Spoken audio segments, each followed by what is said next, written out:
What's going on, everybody? Welcome back to the Lean and Lionhearted podcast. I'm your host, AJ Quimson, IFBB Pro, and I'm here with my friend Brian Nguyen, owner of B Nutritious Meals. How are you doing, man? Good. How are you? Take two. Now that my dogs are out of the way, back to my first question, right? So you own B Nutritious Meals out in, is it Garden Grove? Fountain Valley. I'm trying to figure out my way around SoCal.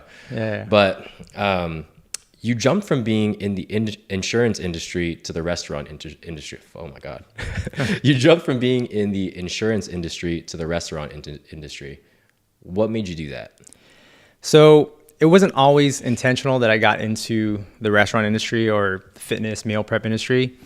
I actually, my senior year of college, I jumped into an internship for marketing. And from there, I was working in the office, doing sales, doing marketing, and I just couldn't see myself doing it anymore. Right? 4 years, 5 years into it, I was like, dude, I long term, I don't see myself doing it. So during that time also, I got into fitness, went on a weight loss journey, lost over 80 pounds. And I was like, you know what? Why don't I just try meal prepping for a few friends? And I did it for a few friends. They liked it. And I was like, you know what? I'm going to start something just as a side hustle. And it started with two friends. They posted on their social media. I think this was like 2013, 14. And that was like when social media was kind of, Instagram at least, it was at its peak, where there's so much traction, engagement and everything. And they made a post and it just kind of, I was flooded with emails. At that time, there was no DMs. I'm pretty sure there was no DMs at that time. Yeah. And I got flooded with emails and so my first order was 30 meals. And then I transitioned after maybe like 2 months, we were doing about 1,000 meals a week. Damn. Every Sunday. So I was doing insurance at that time. And then on Saturdays, I'd prep for Sunday. So we'd do all the cooking Sunday. After we finished the cooking on Sunday, we'd go deliver. And at first it was just me. And then I got my mom. And then after my mom, I hired my aunt. And then, a few months into it, I probably had like, 7 to 10 people working for me, 2 drivers. And this is all in my mom's kitchen. So it was pretty nuts, dude. Like I don't know if you're familiar, but like a lot of Asians, they have their kitchen for display in the house just for, small things, right? But if you do the heavy cooking, you do it in the back. So my mom remodeled the house, she put 2 big woks in the back. It's like not the garage, but like a room in the back of the house. Mm-hmm. And that's where we do all the heavy cooking. And it just kind of worked in my favor because we were able to use that. And then some of the kitchen inside the house, we used for the lighter cooking in there too. But if you would have went there, when at the peak of it all, it was nuts, man. It was like a sweatshop almost, we were just cranking the meals out, and 1,000 meals is no joke. It's a lot of food. Yeah. That's funny, man. Mary's family has like a similar setup. So when we moved into her parents' house at the beginning of 2020, the deal was the kitchen in the back was my kitchen and the kitchen in the front was their kitchen. Yeah. And it ended up not being like that. And I was getting blamed for like a lot of stuff. Yeah. But did you start making other people meals because you were like a crazy ass cook, or was it just people just wanted the convenience? I was never a cook, so how I learned about meal prepping. Have you ever heard of Six Pack Abs? Mike Chang. Yeah, back on YouTube. Yeah. So that's how I started my fitness journey. I bought their program, right? And it taught you how to cook. It taught you how to exercise and all that. That's how I got started. And anything I didn't know, I would just Google. Yeah. But that's how I got my fitness journey started. And I learned from cooking. I learned cooking from their content. Mm. And when I did it for my few friends, it was the food that I ate to lose the weight that I did. Yeah. And I hooked them up. They liked it. And I just kind of came up with the simple menu.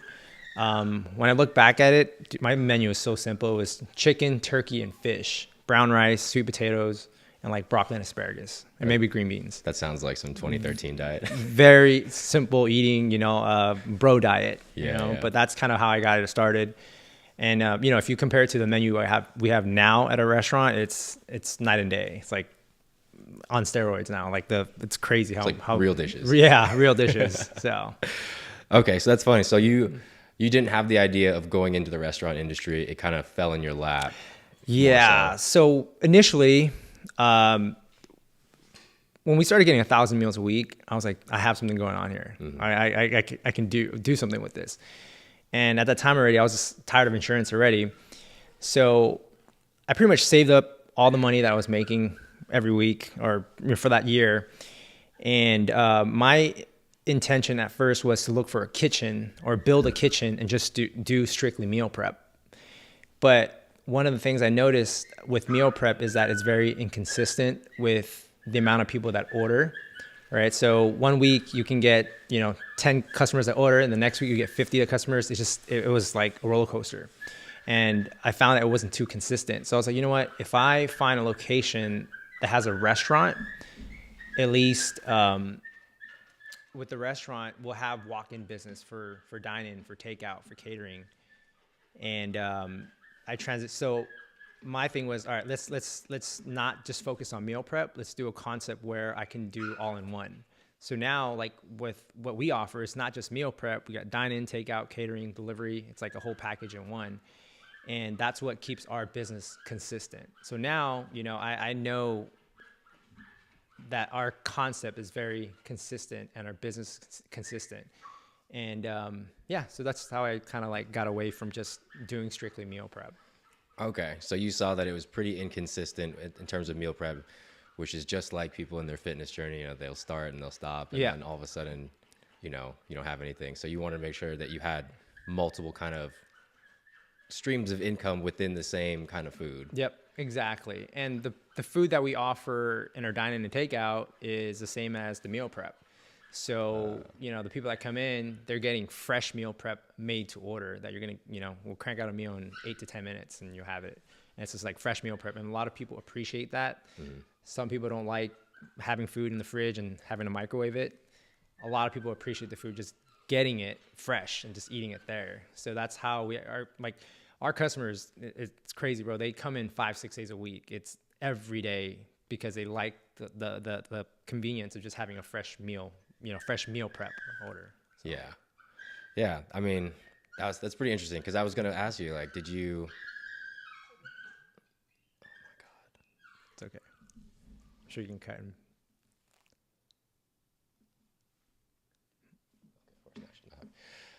Yeah, well, I was gonna ask you, like, did you just kind of jump into it thinking it was like the prime opportunity, but you already kind of had some evidence that it was a good thing, and is that kind of what made you take the leap, or was it more that you just hated doing insurance? I would say half and half. When you're doing 1,000 meals a week at $8 per meal, I mean, you see the money come in, and I was like, I really thought, I was like, this is something really cool. I got something going. Yeah. So I just kind of took the leap. I've always been a person to take risks, and I felt like this is probably one of the best risk I've ever taken because it's gotten me this far. Yeah. I'm still very far from where I want to be, because this journey's it's not easy, but you're a 5-year timeline. I should hopefully get to where I want to be. So what was it like setting up all of the systems and kind of figuring it out, like growing pains? You have no experience in the restaurant industry. You're not even the cook. Yeah. How are you building all of this? Wow. That's a good question.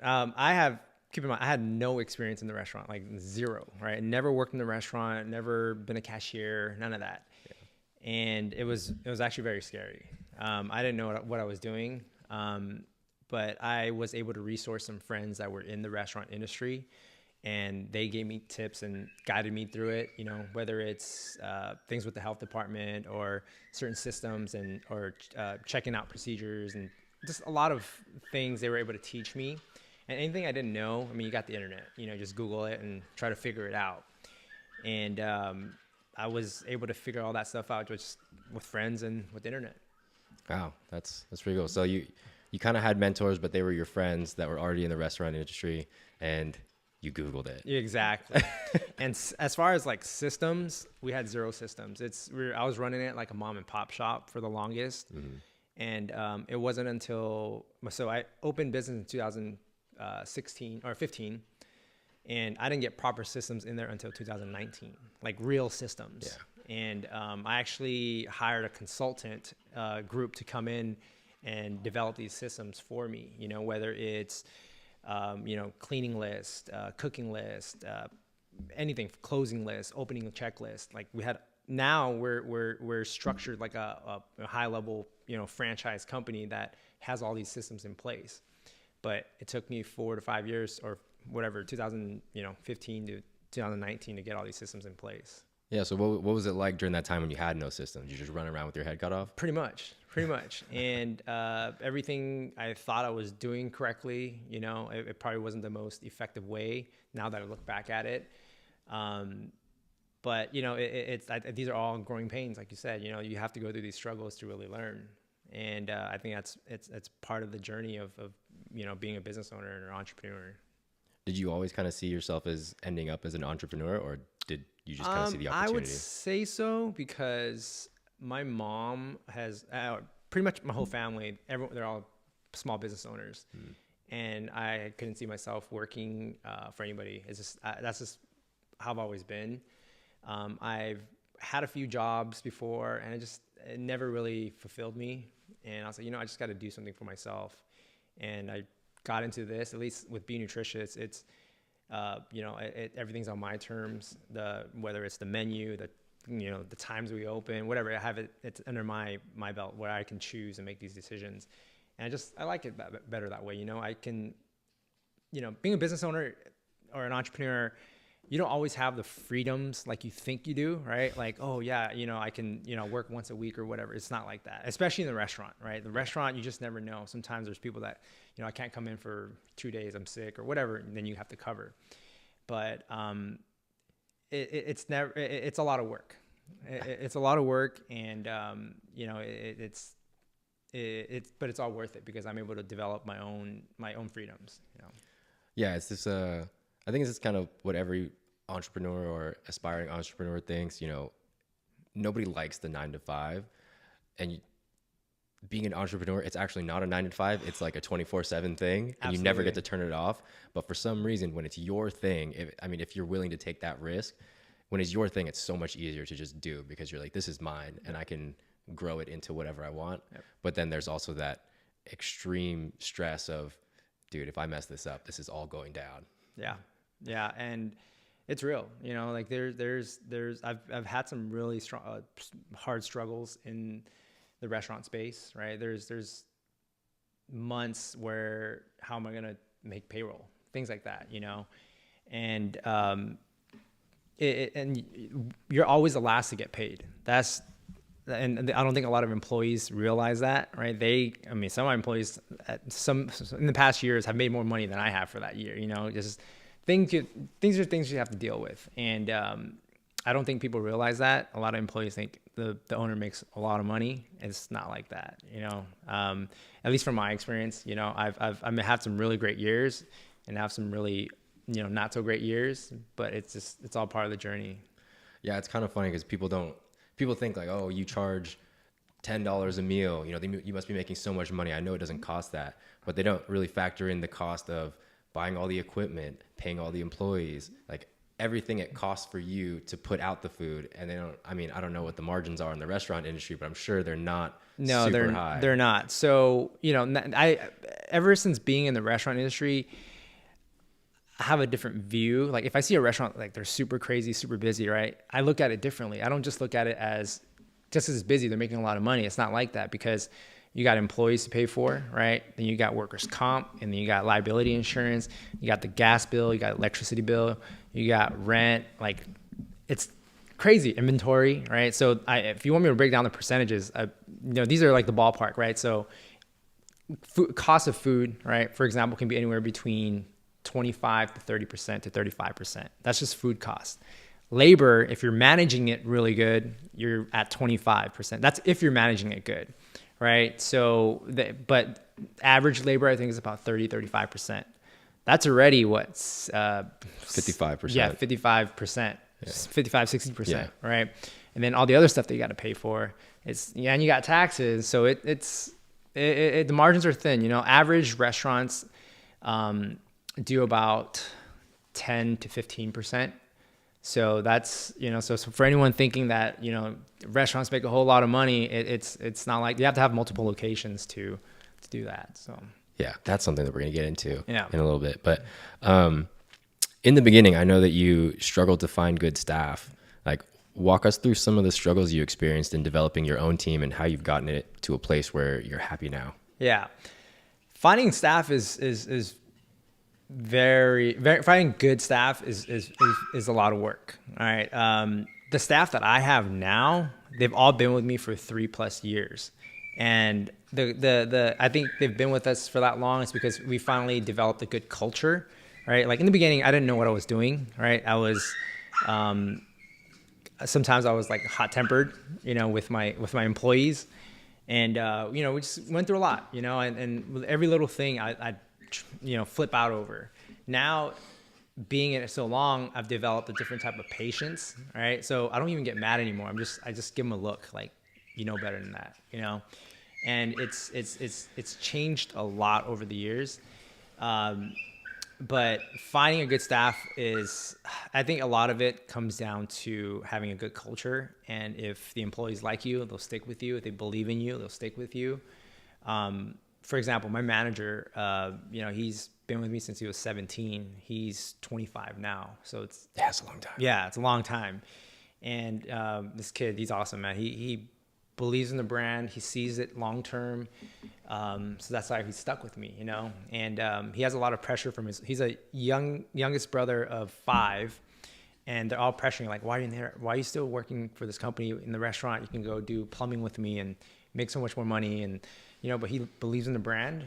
And, I've made it a priority of mine to make sure, in the next few years, he's going to be, make enough money to buy a house and support a family and all that. That's like a goal of mine, Mm-hmm.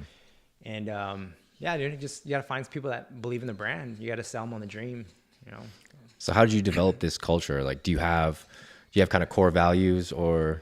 Yeah, we definitely have core values. I think a lot of the time, so for example, if I talk about my manager, I think what made him believe in the brand so much is that franchising, right? I've always pushed franchising, and he sees the potential in the brand because, he sees how our customers react to our food, and it's just a good culture, even our customers, it's a good culture within the brand, like if you go to McDonald's or something, you're just going to get the same service every single time.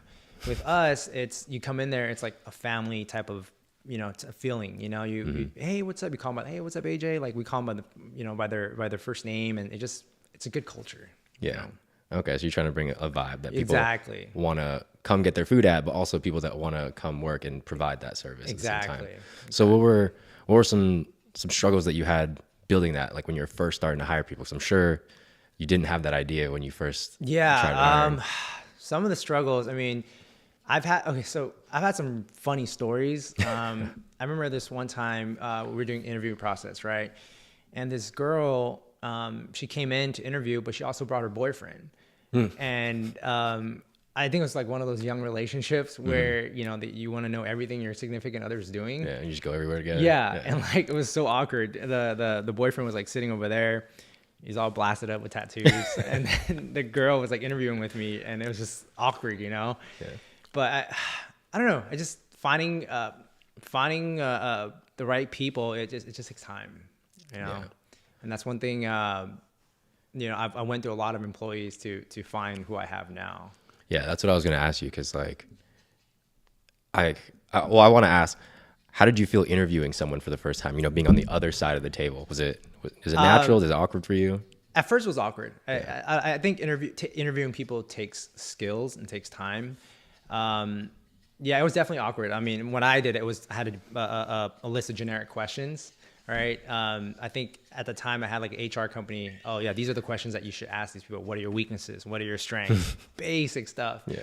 Now my interview style is very different. I sit down and just conversate with them. How you doing? So and just have a conversation. What do you? I don't have too many lists of questions. I just kind of conversate, see how the vibe is, and just ask a little bit about their experience and how it was working at the other place, things like that. But I honestly haven't done an interview for a few years now. My manager takes care of all that. Okay, so you've had a bunch of employees for 3 years. Oh, and then your manager. Yeah, my manager does everything now. Do you have a lot of, outside of the core people from the last 3 years, do you have a lot of turnover? No.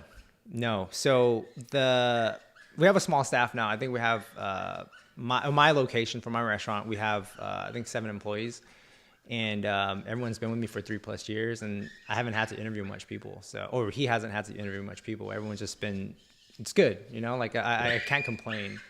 They give me the freedom that I want on the days off that I want. Like next year, I told them next year I only want to work 2 days a week, and I want to focus on growing the business outside of the actual business.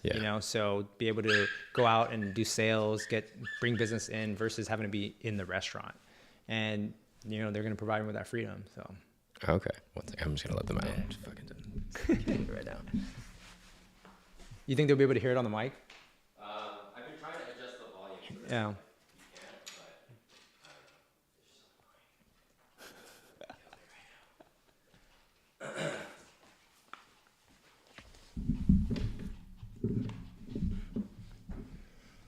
Which one's they're both Mary's dogs, or was one of them yours? We got both of them together. Oh, okay. Yeah.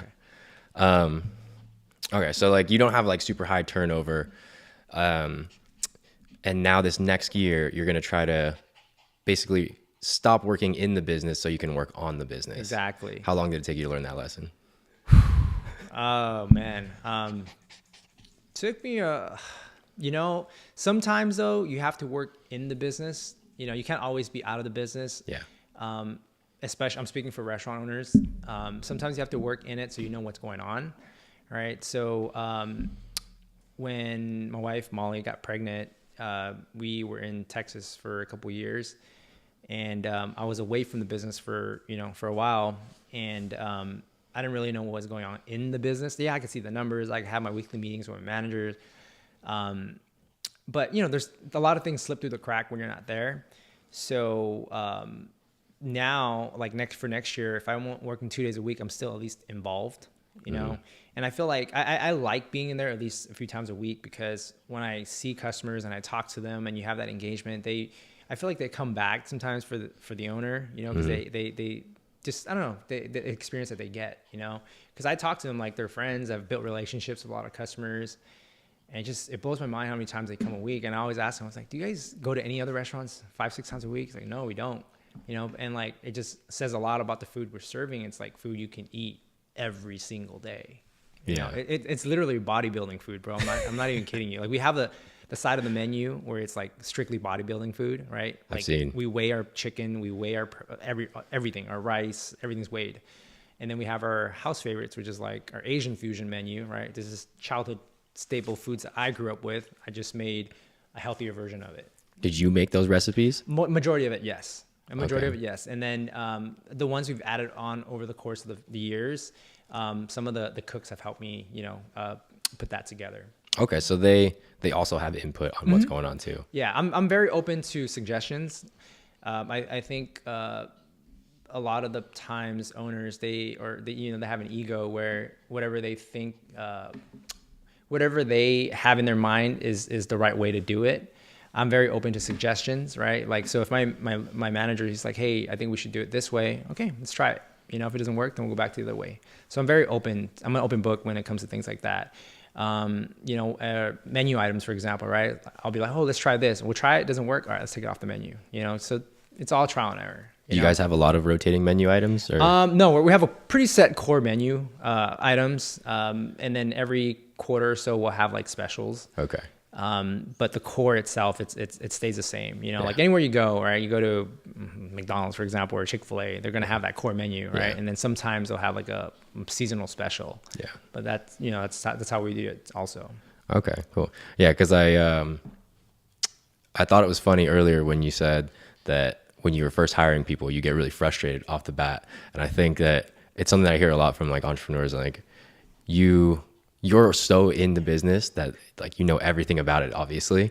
And when you bring someone in, you kind of expect them to have like some level of competency that maybe doesn't make sense. But at the time when they don't do something right, you're like, dude, what are you doing? You should know this. Yeah. But then you eventually realize it's all your fault because you didn't either hire the right person or you never really gave them really good instructions. Yeah. And back then the training was just kind of it was always me doing the training, hands-on training, right? Now, I don't even do any training. I just let my manager take care of all that. And I think I put the pressure on him, like, hey, if this person doesn't turn out the way they're supposed to be working, it's on you. So he's done a pretty good job, with any new employees we bring on. Okay, that's a lot of responsibility. You said he's like been from 17 to 25. Yeah, that's a lot. It's a lot of responsibility. It is. Yeah. But he's good at it. He's OCD on certain things, and he's very meticulous on with the way the food comes out, and like so. I trust him 100%. Are the rest of the employees, are they around his age? Are they younger, older? No, he's the youngest. No, I have one high school kid. High school kid, just one, and then he's the second youngest, and then everyone else is pretty old. Not old, but. Older. I think older, yeah, at 30 plus. Everybody's 30 plus. Okay, yeah. Because I was gonna say, my first job, I worked at Red Mango, which is like a frozen froyo spot. Okay, and they promoted me to like a shift supervisor, and I felt so awkward, kind of trying to lead these other people that were older than me. Yeah. I just found it really weird. Yeah. So I was just wondering, like, how have you seen him deal with that? They give him the respect. It's just. He's been there long enough. They just kind of give him the respect. We never really transitioned to, I think when they started, he was already manager. So it was okay. It's not like they all worked together and then I made him manager. And then, so he's been there the longest. People understand that. So he's, and they all respect him for that. How long did it take before you promoted him to manager? So he started with me 2017, January.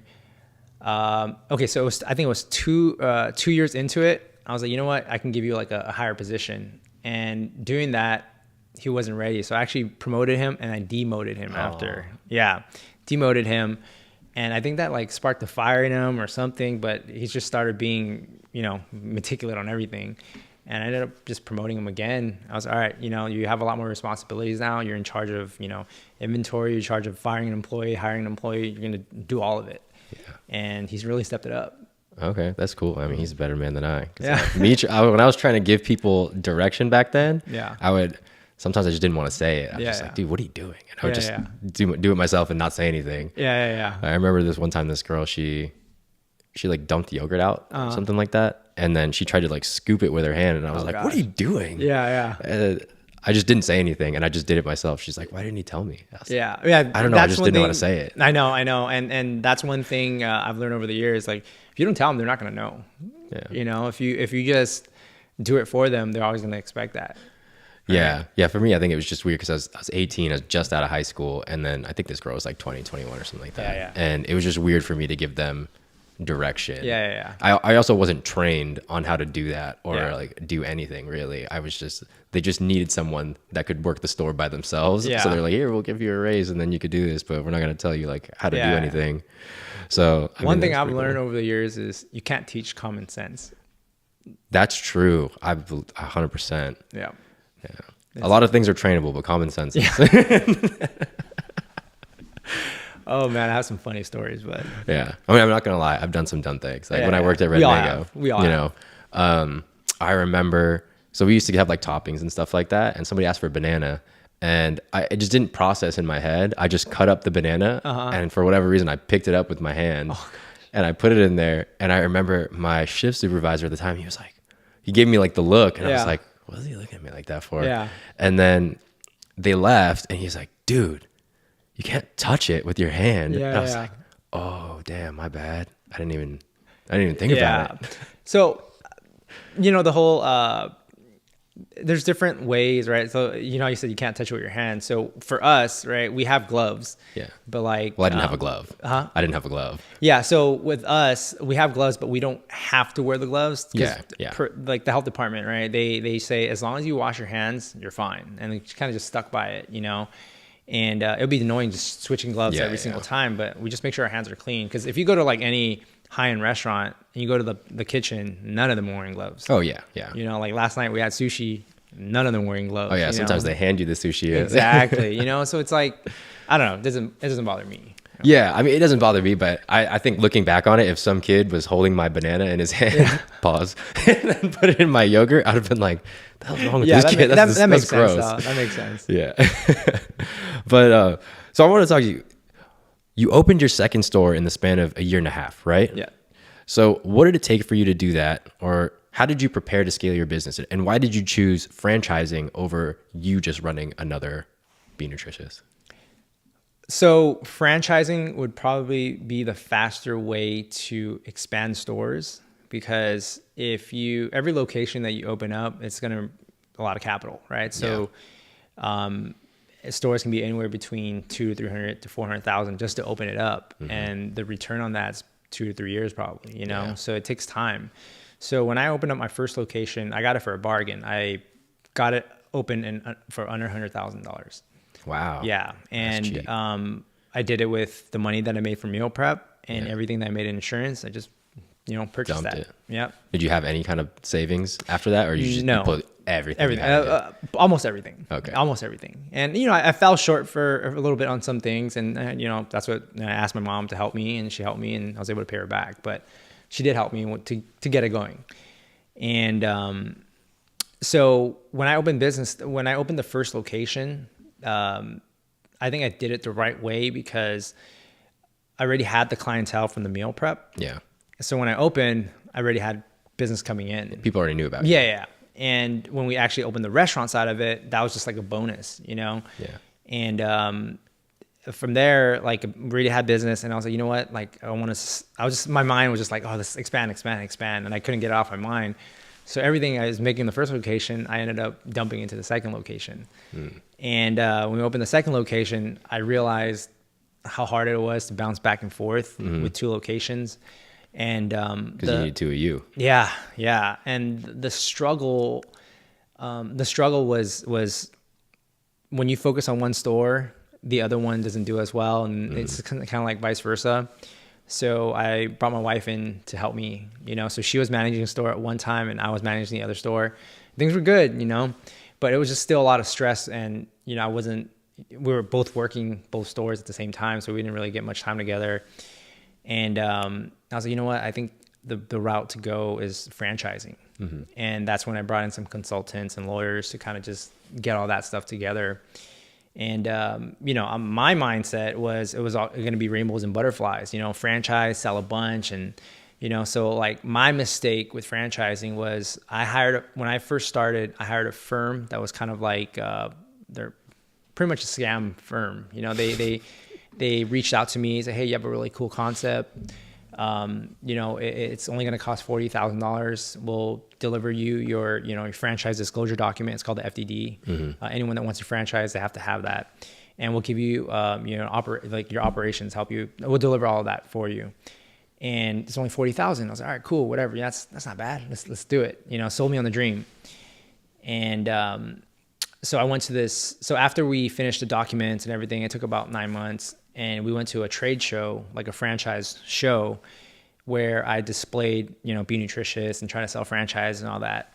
And that was when I realized that we weren't prepared to be franchised. We weren't prepared to franchise because we didn't have any of our systems in place. We didn't have anything in place. All we had was an FDD and a operations manual that was cookie cutter. And then I was like, you know what, we're not ready to franchise. And at that time we had so many leads. Like when we announced that we were franchising, I think we got 50 leads that came in like, oh, I want to franchise this. But we weren't ready, And after that, we just put those leads on hold. And I ended up hiring another firm to come in and really develop our systems. And they pretty much went in there, dissected the whole business, put systems in place. And now we have those systems. I spent a lot of money, but we have those systems in place. And this whole franchise journey, man, it's hasn't been easy. It definitely hasn't been easy. I thought it was going to be, I think timing has a lot to do with it too. We just kind of got into it at bad timing at times. So we officially launched during COVID. And, it hasn't been the way I painted in my head that it was going to be. Right now we have, 2 locations that are franchise. My original location, I sold it to the manager, my previous manager. So that's a franchise now. So I only own, the Fountain Valley one. And so the El Monte one is a franchise. And then we sold one during COVID in Boston, Massachusetts. So we have those 2 right now. And then, we're still trying to expand we have leads coming in the pipeline and things like that. But we've gotten close to closing deals. And every time it comes to like signing the contract and wiring the money, we've had deals fall through. So it hasn't been easy. I've been struggling with that a bit. It's like, it's been hard, but I don't want to give up on this. I've already invested so much money and time into it.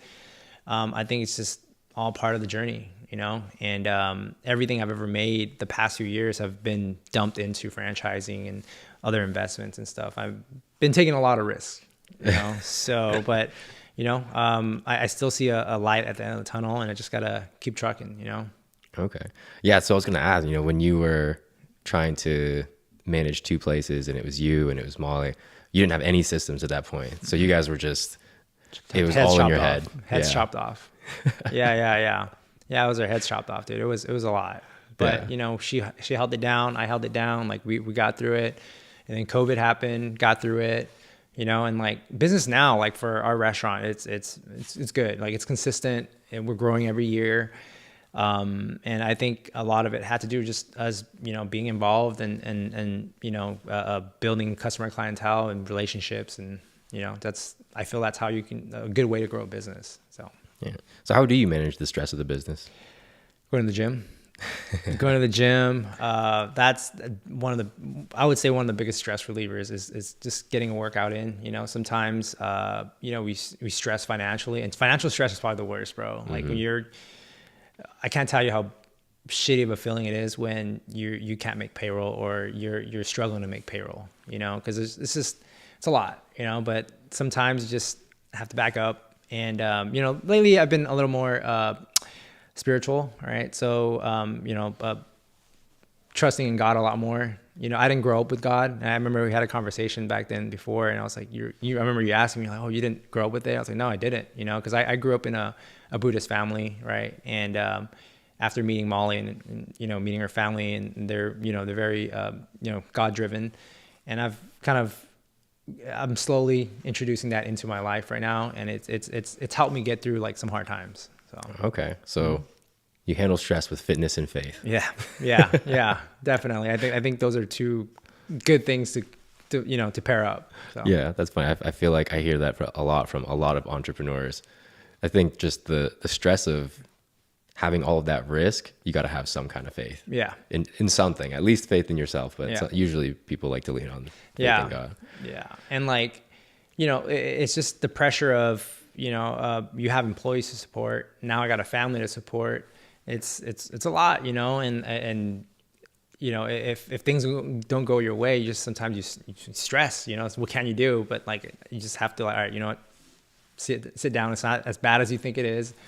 Go to the gym for an hour, you'll feel better, pray a little bit and you'll be good, so it's worked out for me. Yeah. I think one thing that people don't realize about entrepreneurship, like, yes, you can make your schedule in some respects, and, you have the ability to make a ton of money if you've chosen the right vehicle, but also you have all of the risk of not getting paid at all if you're not very good. Yeah. And sometimes there's just that feeling of, there's not really anything more that I can do right now. It's just time, and I just have to either buy in and wait and, let it happen, or I dump out. Yep. And I think it's really hard to describe that level of stress when you can't pay your bills, or you don't know when the next customer's coming in. And I mean, like, it's just like, it's so hard to describe that versus having that comfort of the 9 to 5. Like, you might not make more, but you're never going to make less unless you get fired. Yeah. I mean, you might worry about getting fired, but someone's going to hire you. Yeah. But when you have your life savings, or everything you've done in the last 10 years is in one thing, and you're like, it's make or break. I either make this happen or I don't. Yeah. Like, the stress is crazy. Yeah. I can't even fathom how I've been in some dark times, dude. And it's hard, dude. It's not easy. But I think you have to be built a certain way to work to be to work for yourself. Yeah, 100%. Yeah, it can get hard, but you just got to have a strong mindset. A lot of these, even some of these podcasts I listen to is just like, stop, put your head down, just keep working. Don't be a bitch, just keep going, and that's kind of, I've built that a little bit, Yeah. I like those types of podcasts. And then also the ones that make me think, wow, I'm so dumb. Like, how do I not know this stuff? Or, cause it's weird. Cause like you didn't have any experience in the restaurant industry. I didn't really have any experience working anywhere other than I worked at a yogurt store.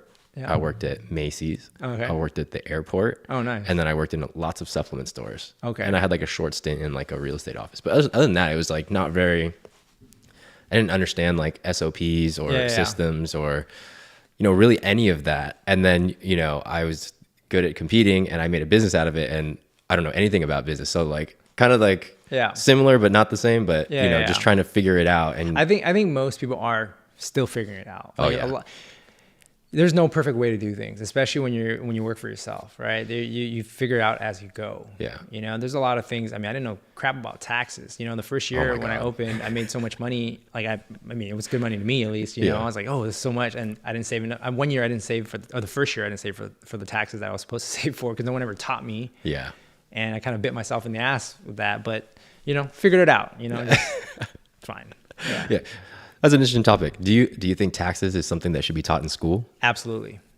Absolutely. And no one ever taught me anything about taxes. And until I got my accountant, and that's when I kind of educated myself. And now you have so much content on social media that kind of teaches you things. I don't believe all of it 100%. Sometimes you gotta certain things you have to do your research yourself. But I've been able to learn a lot and save where I don't need to pay. I'd rather keep my money and buy something with it than pay the IRS. So. Yeah, it's a super weird thing. Like, I don't want to say it's hard. I don't want to say it's like super easy, but it's easy to just open up a legal entity of a business and no one tells you anything about how to do it or how you're paying your taxes or, what the difference between an S Corp and an LLC. Mm-hmm. And then by the time and if your business is doing well, you're like, at the end of the year, you're like, oh, I got to pay this much in taxes? I didn't know that. Or I'm supposed to payroll myself when I have an S Corp? I didn't know that. Mm-hmm. And there's just all these things that you have no idea. And sometimes, I mean, even now, like, because, I'm moving back and forth from Texas and California. I literally just got my California account ID or whatever back so that I could... Yeah. Your federal employer ID? Not the federal one, the state one. Oh, yeah, that's right. Because you have to pay California state taxes to payroll myself. And as an S Corp, you have to payroll yourself because you have to have an employee and it's you. And so I have to pay myself at least once by the end of the year. And I've been like jumping through hoops trying to figure it out and get through it. And it's just been like a pain. I'm like, dude, why does no one... Where's the manual when you open the business? Why don't they send you this packet like, hey, you need to be doing this? Yeah. The biggest advice I can give anybody that's starting off with any sort of business, talk to your accountant. The accountant has saved me a lot of money, has educated me on which type of, even before you open up your S Corp, your LLC, you get talk to them and see what's the right one to open up, before you start your business. Because they have some good advice on, the pros and the cons of each. So, yeah, like the S Corp for me is better because as an LLC, as I understand it, you get taxed as the business, and then you also get taxed when you payroll yourself. Yeah. Oh man, I mean, do you have yourself on payroll or do you take distributions? No, I'm on payroll. Okay. Yeah, I'm an S Corp. Okay. Yeah. How awful did you feel the first time you payrolled yourself and you just watched your money go from one account to another and you're losing like thousands of dollars? And you pay taxes. You pay taxes as the business paying, and then you pay taxes as the person receiving. The first time I did it, and I lost like $1,500 in one shot, and I was like, I didn't even pay myself that much. Yeah, that was I know. Horrible. After taxes, just like, what the heck, dude? And I've been doing this for quite a few years now, paying myself, and it's just, and then when I file my returns, it's like, I guess I get some of it back, but it's not a lot. So, have you used any of the tax tricks like the section 179 or whatever for the vehicles? Yeah, I've done it for like my one of the trucks that I had, but there's certain loopholes too. I've been able to, there's certain like mileage you can write off. I don't know. It's my accountant handles it for me. Yeah. So I've been able to, like the car we have outside, we've been able to write that off. So, it's there's definitely good loopholes, And I think people need to understand too, this section 179, It only makes sense if your business is profitable. Oh, yeah. Right. Like if you're losing money and it just doesn't make sense. Right. So you got to be profitable to use Section 179. Yeah. It's funny. People are like, oh, well, if you're a business, you could just write off a car that's over 6,000 pounds. Yep. Did you get the point of the write-off? The write-off is if you made lots of money and you're about to get taxed on it, instead of paying the tax, you just buy this car and now you have something for that money. Yep. But it is a weird concept to learn because nobody ever teaches you taxes when you're young. I mean, maybe some of you learned it. I didn't learn it. But going back to meal prep, Ben, so like you made these menu items, right? Like, so what are some ingredients that people should avoid in the meal preps when they're buying, like from different places?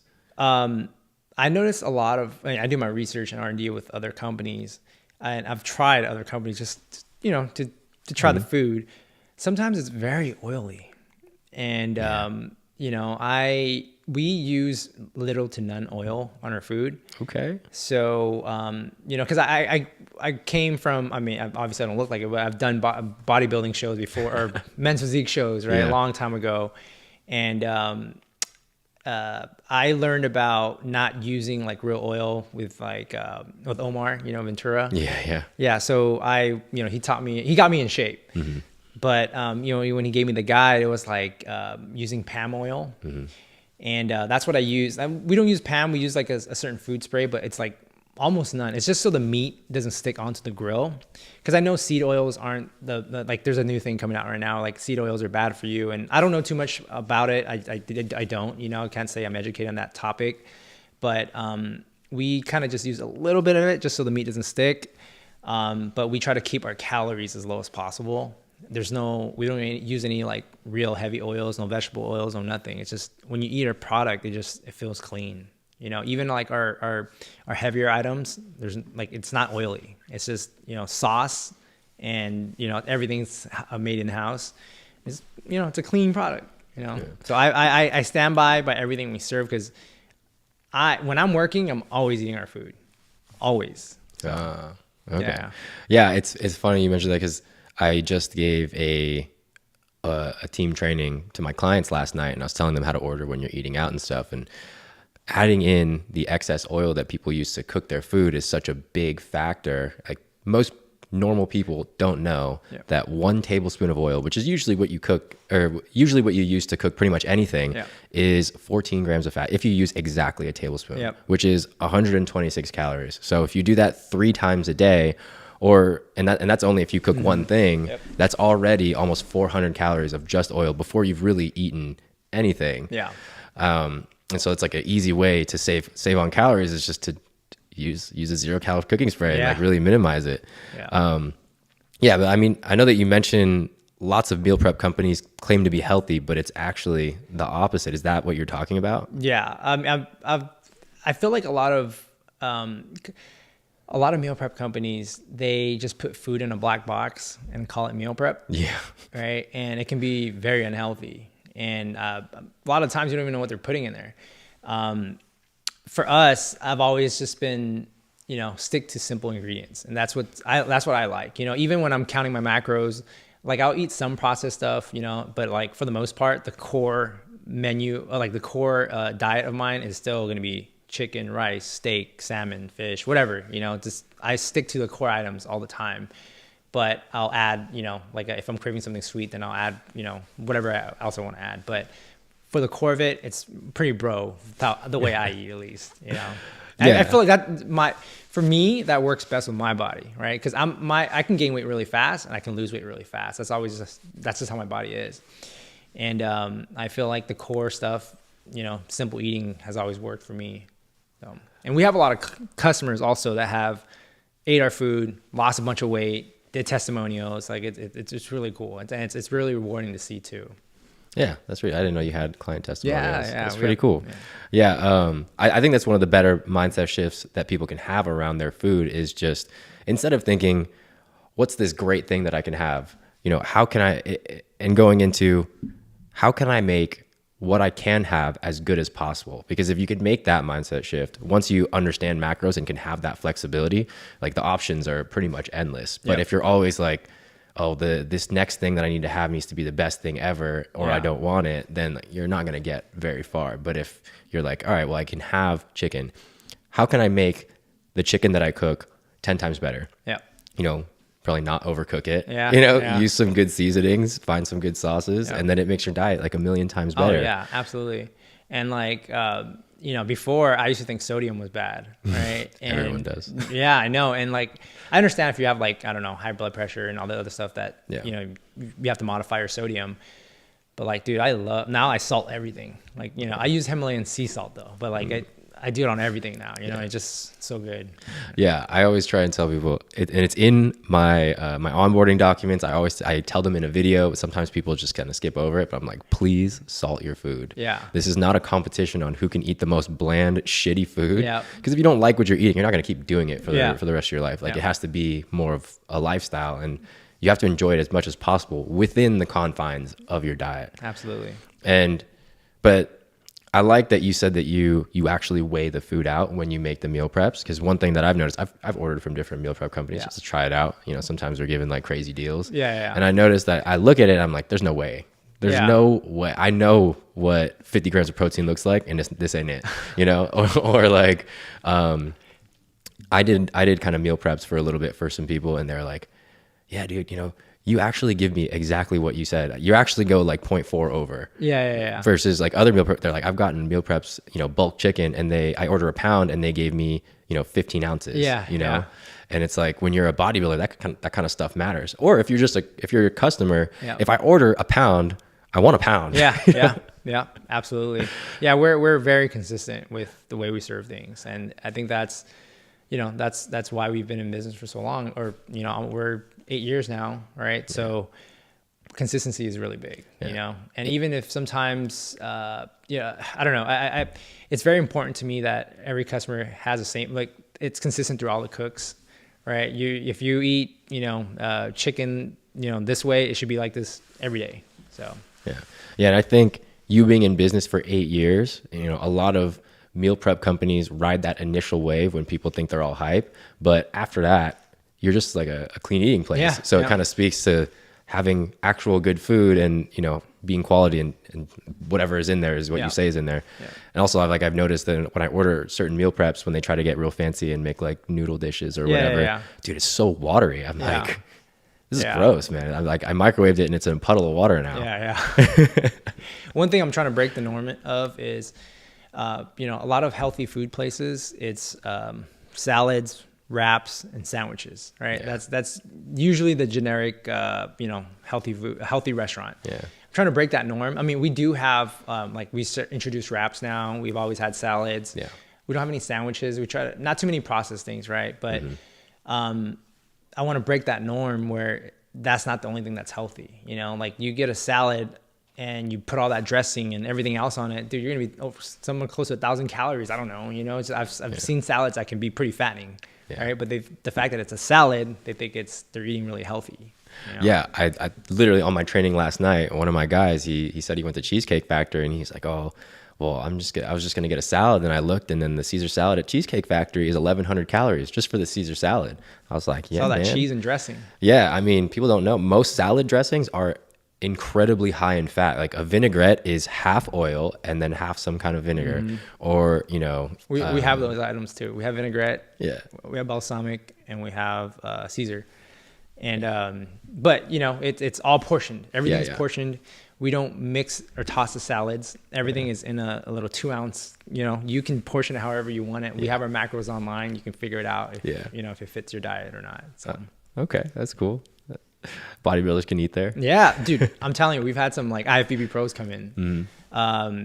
We had that one guy, Mr. Olympia, the first, the one for what's that? It's Men's Physique, and then what's the next one? Classic. Yeah, I forgot his name. Danny Hester. Yes, he came in to eat not too long ago. Okay. We had this other Men's Physique IFBB pro guy, some Chinese guy or Taiwanese guy. I don't know. I forgot his name, but Longwu. Maybe, I don't know, but there's, you know, we get some bodybuilders that come in there, and it's cool, you know. So. Yeah, that's cool.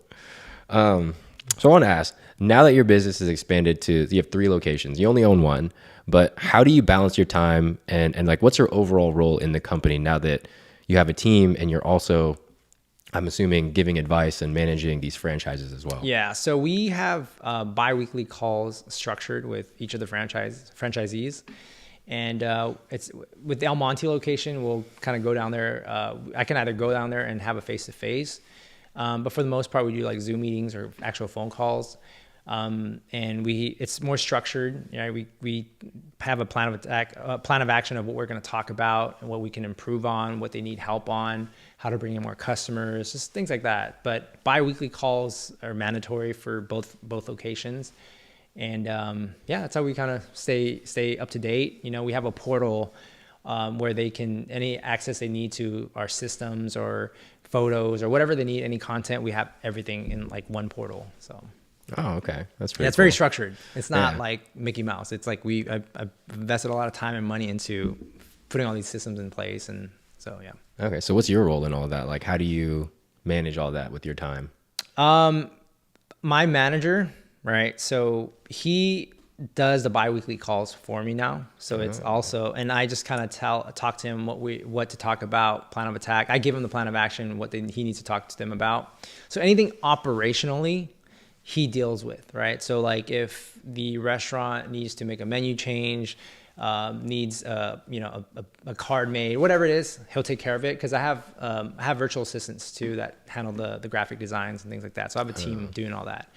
For me, when it comes to like the finances of things and consulting, and that's where I come in. So if one of the franchisees is like, hey Brian, I need some advice on on how I can bring in more business with the hospital or whatever it is, right? That's when I come in and kind of like help them out. But yeah, my role is more of like consulting, right? And then I focus on ways to to grow the business, the brand itself. So. Do you still work in store? I do. Yeah. So I like to work in store.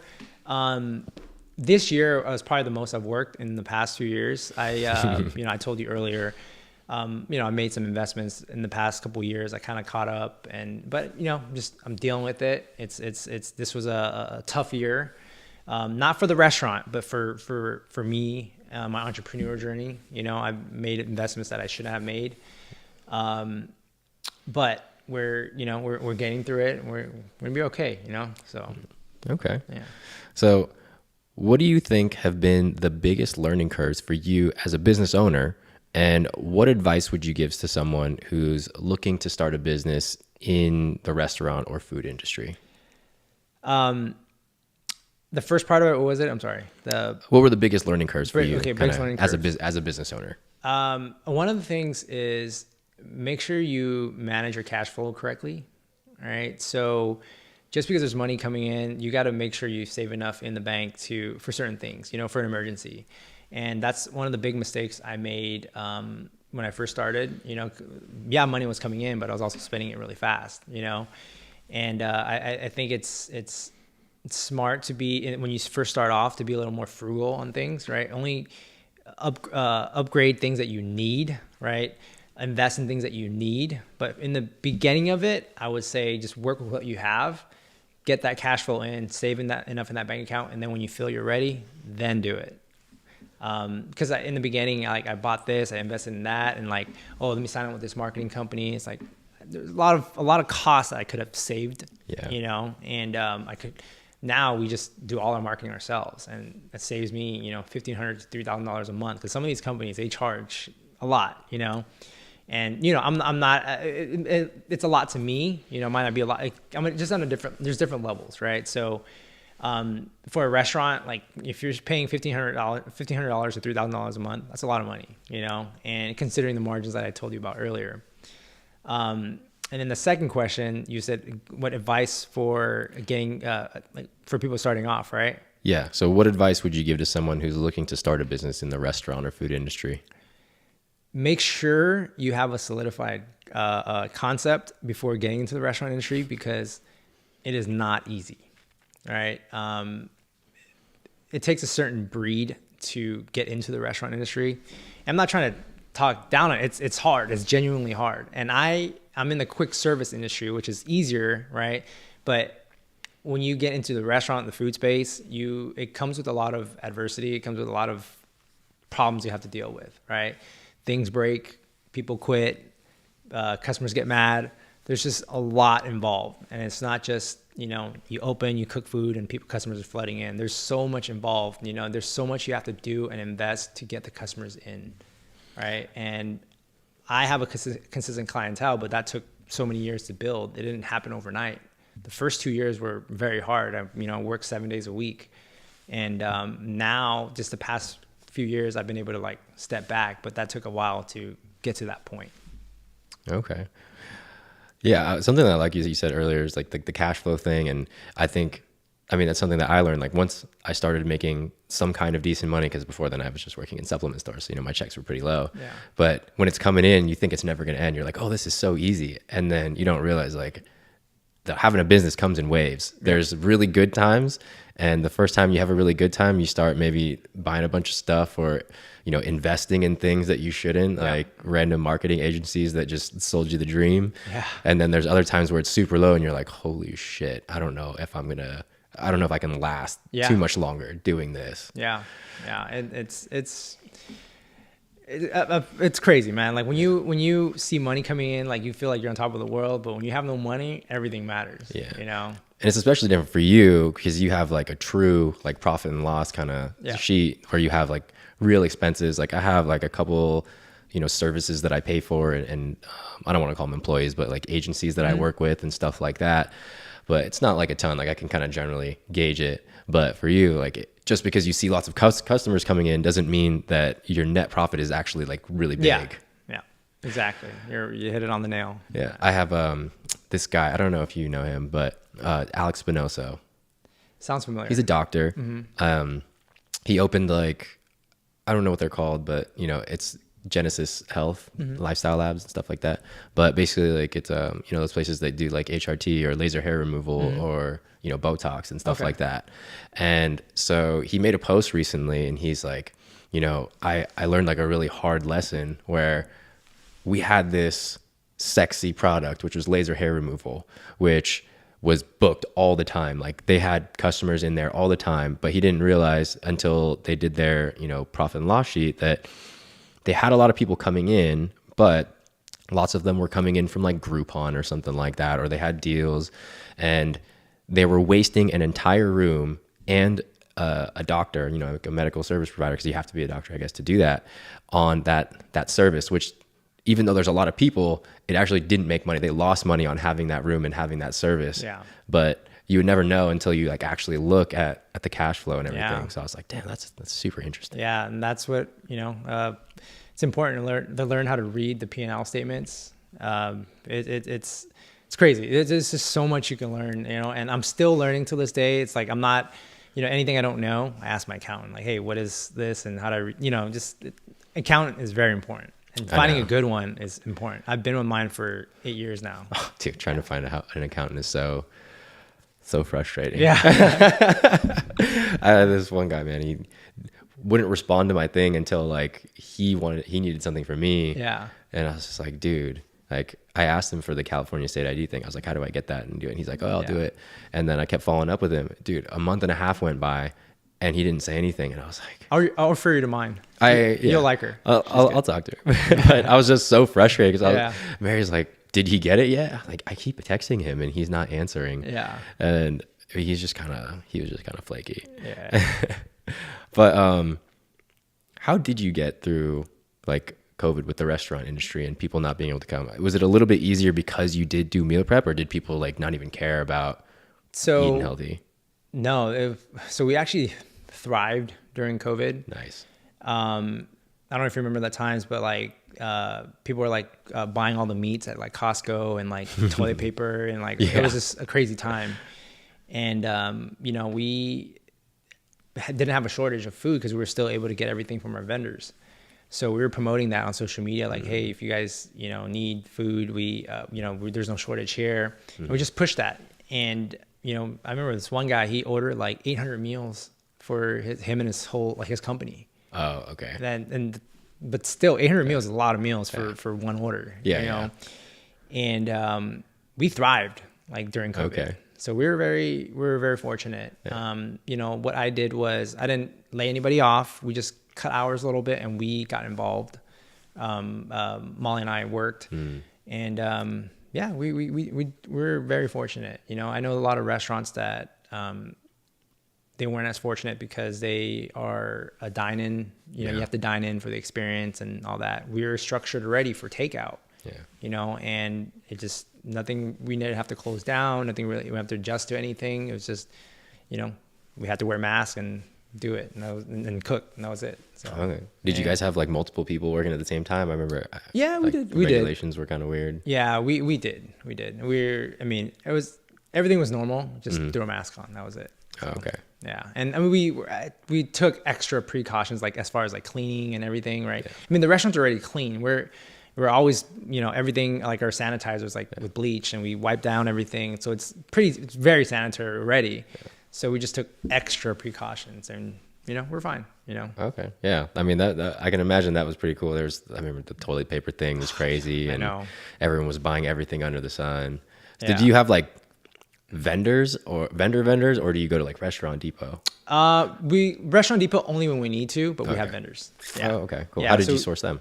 Our vendors just got going online, found them, and then referrals too. So okay. yeah, I'd be like, and then a lot of the sales reps will come out to your restaurant and reach out to you. But hey, we have this, you know, we have this product.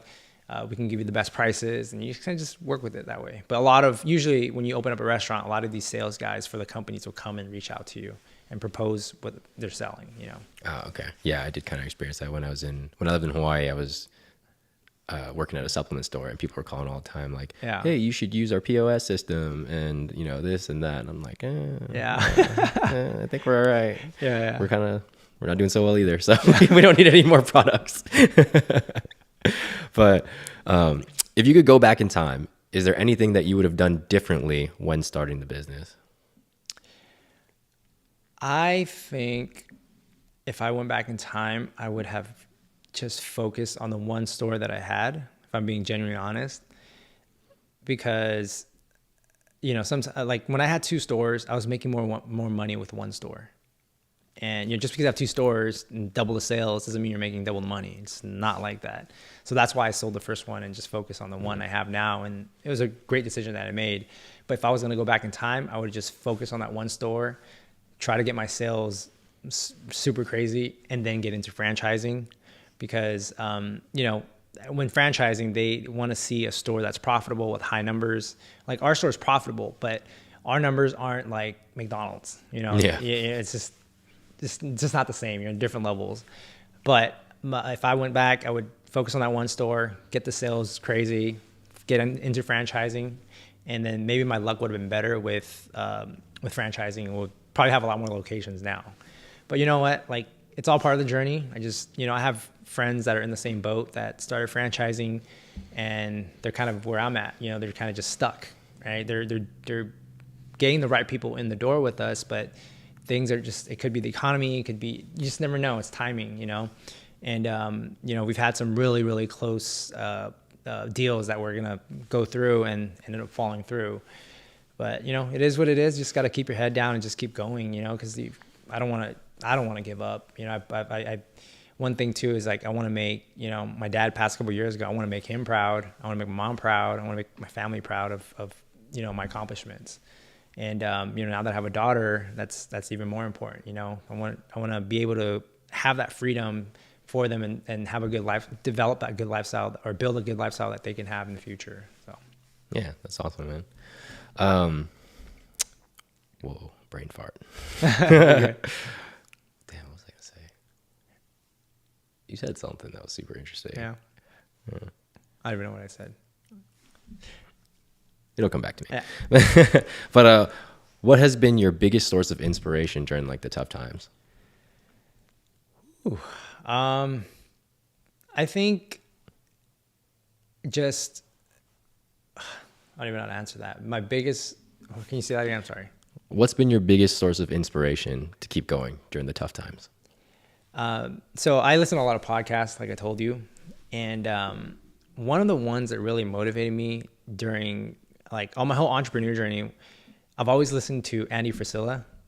Oh yeah, he's either you love him or you hate him. Yeah, and I love his content. I love him too. Yeah, I love his content, and you know, it's just mental toughness, you know, and a lot of the message that he delivers, like, don't be a bitch and just, you got to keep going, you know? And like, that's kind of the mindset I've developed.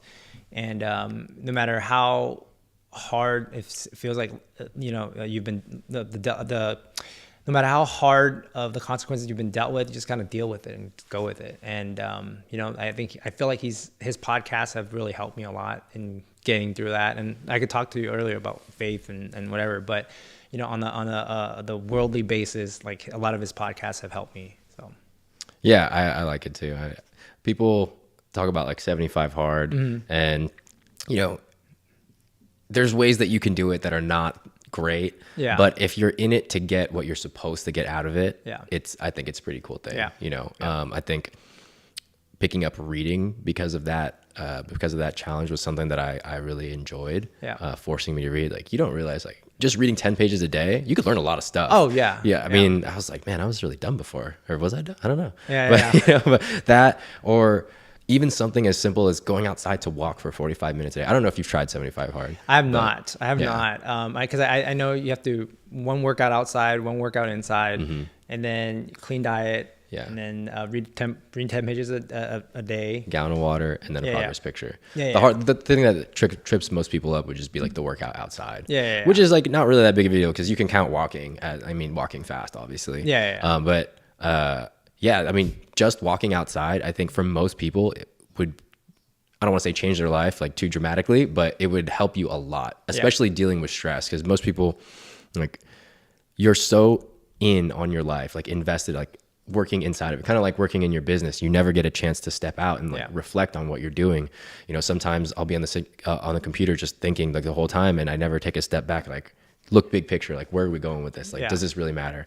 And when you take that opportunity to go outside and you walk outside, you know, obviously like, you can't just be like staring at your phone all the time, because you might walk into something, you might walk into a car, and it was super beneficial for me.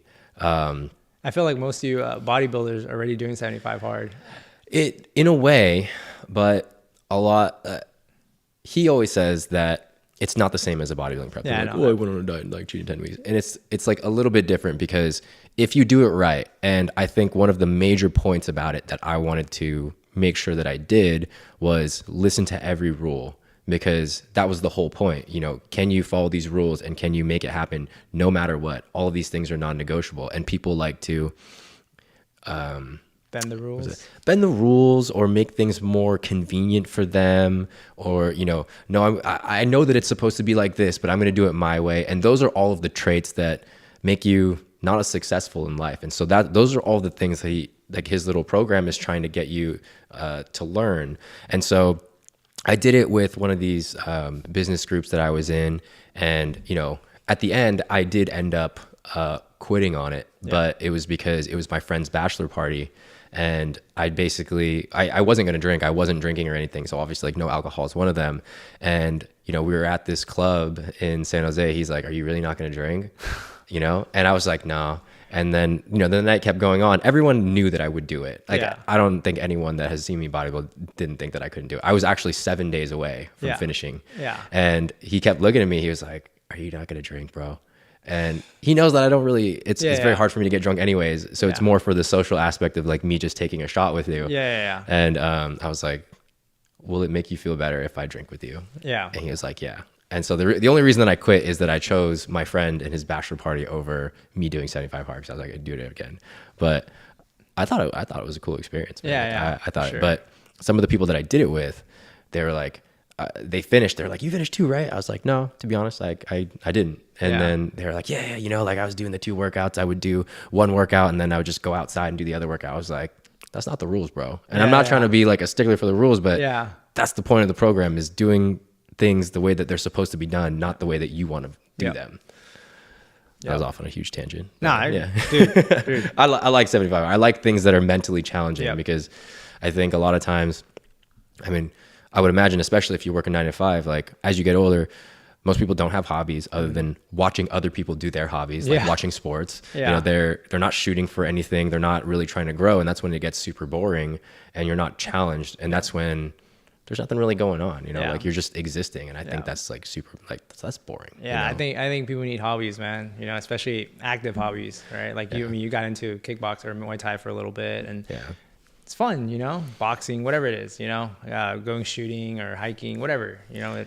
I love all that, dude. Yeah, I Staying mean, active. honestly, I think that's why people love bodybuilding so much. Is one, obviously, who doesn't want a six pack? Like, Yeah. if you could, if I could say 6 pack or no 6 pack, everyone's picking a 6 pack. Oh, yeah, for you know what I sure. mean? But also, it gives people a sense of purpose as they get older. Yeah. You know, especially if you're like a former athlete or whatever, or maybe you've never been in that great a shape before. Yeah. When you get in shape for the first time, and you have this thing that you're striving for, it sucks. You know, Yeah. some of the time, but then when you get that feeling, you're like, oh, everything came together and I have something now to like work towards. Yeah. It's way better than just, you know, going home and watching TV every night and then going out on the weekends and Yeah. getting messed up. And then all of a sudden Monday night, you're like, oh, I feel like shit. Yeah, you know, yeah. it's like, you're going nowhere. I agree with that's you boring. 100%.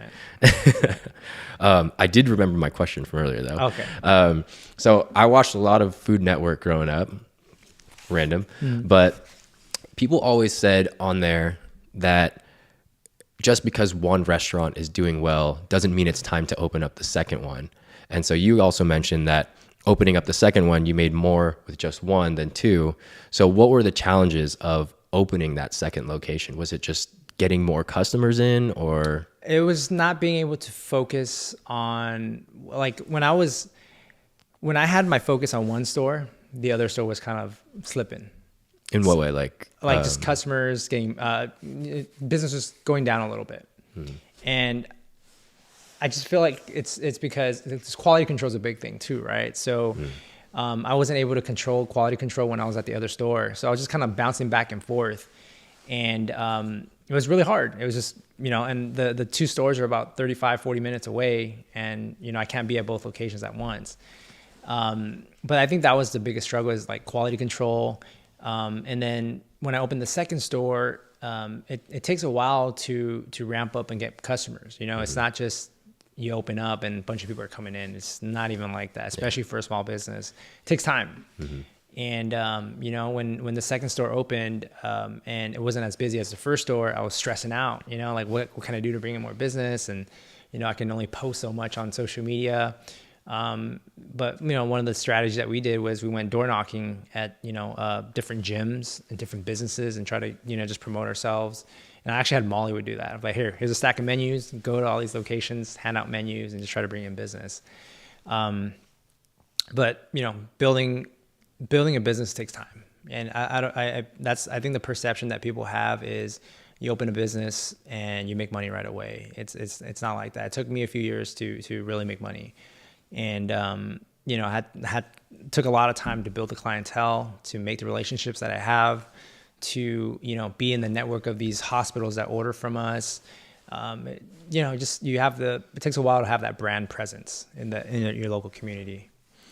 Yeah, I mean, I think especially just for like a restaurant thing, like if you're not within a certain mile radius, it doesn't matter how successful you are in that certain little radius. Like if you go 50 miles that way, people probably don't know what you're doing. So exactly. It's not like you're building on top of the success, other than the fact that you've already kind of got a menu set out and like how you want things to look. You have to basically, you're like cold calling at that point. Yeah. So how'd you get people in when you first opened that location? The second one, right? The second location. Well, social media helped bring a lot of people in. Okay. And then, you know, you set up a Yelp page, and once you start getting Yelp reviews, people start coming in. I was working with a marketing agency at that time, and they actually threw a grand opening for us, and we ran Facebook ads to get customers in, and it helped a lot, you know. And then what their strategy was bringing influencers in, like food influencers. They'll come in, you give them free food, they take pictures, post on their social media, and then hoping to bring in customers. But I've noticed a lot of times those don't really transition into customers. The real customers are the regular Joes that come in and talk and refer you over to their friends and you know, and whatnot. So. Yeah, that's kind of what I've found too. Is like in coaching, is just referral business is the best business, because the trust part is already taken care of, because they're taking the advice from someone that they already trust, versus you trying to say like, hey, my food's really good, it's clean, you know, you should try it out. You know, they have to trust you.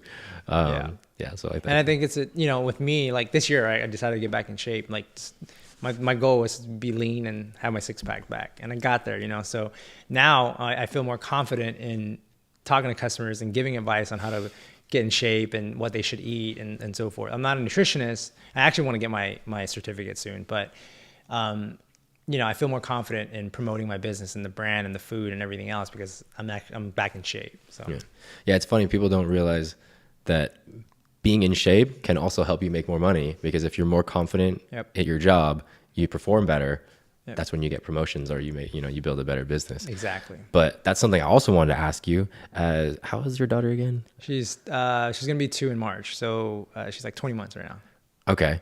So you just recently got back in shape. Yeah. Like the last time you were in shape, I would assume is kind of a while ago. Yeah. It's been a few years. Okay. Years. It's, I decided to get back in shape because in June of this year, I went to Hawaii, met up with some friends who were bodybuilders. They look great.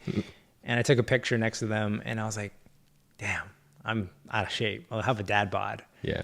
And right when I got back, when we were on the flight with, on the way home, I was telling Molly, I was like, I need to get back in shape. When I go, because I'm very like, if I'm either do things 100% or don't do it at all. So got back, I like cut off all junk food, like all B Nutritious, everything I ate was meal prep, and I stuck to it for 4 months. And I went to the gym 5 times a week, did cardio, 2 or 3 times a week, not too much. My diet was on point. And I got in shape, dude, just by, being consistent and going to the gym and eating healthy. It's really not that hard, right? Mm-hmm. You just have to be able to have a strong mindset, right? Because there's people that are going to invite you out to eat or, go out to drink, things like that. And I just, when I tell them I'm trying to get back in shape, a lot of them understand because it's not my first time doing it, right? I've gotten in shape before. I've gotten shredded before. Mm-hmm. This is no different. I'm just like, now I just have a kid that I got to do it with, right? So for all the dads are out there making excuses that they can't do it, there's always time. You either have to wake up earlier, right, before your baby wakes up, or you go after your baby falls asleep. And that was kind of my schedule. I work during the day, so at night I'll come home, I'll hang out with my daughter for a couple hours, and then when she falls asleep, that's when I go to the gym. So I was able to get it in. Yeah, that's what I was going to ask, like how different was it for you getting in shape this time now that you're a dad and you own this business versus before when it was just you? When it's just you, it's you don't realize how much freedom you have until you have a kid, right? Like, I mean, I'm juggling the business, my daughter, my wife. Like, I have a lot going on, but somehow out of the day, I'm just like, I have to make time for my fitness because, first of all, I'm fat. I'm not happy, right? And I'm not depressed. I'm just not happy with myself, and I know I can be a better version of myself. And that's always been my how I got back in shape. Like, I know I can be a better version of myself. And I just committed to it. I did it. And, I feel good now. I feel confident in how I'm looking now. And, it's, when you're lean and you just feel good about yourself, Yeah. I think it's partially the way that you look, but also knowing that you're doing what you're supposed to be doing gives you some level of confidence. Because, when you're eating like shit, you're not exercising, stuff like that, that you're not, and it gives you that feeling. You're like, I know I should probably be doing this, but I'm not, and you physically feel like shit and you mentally feel like shit. Yeah, definitely.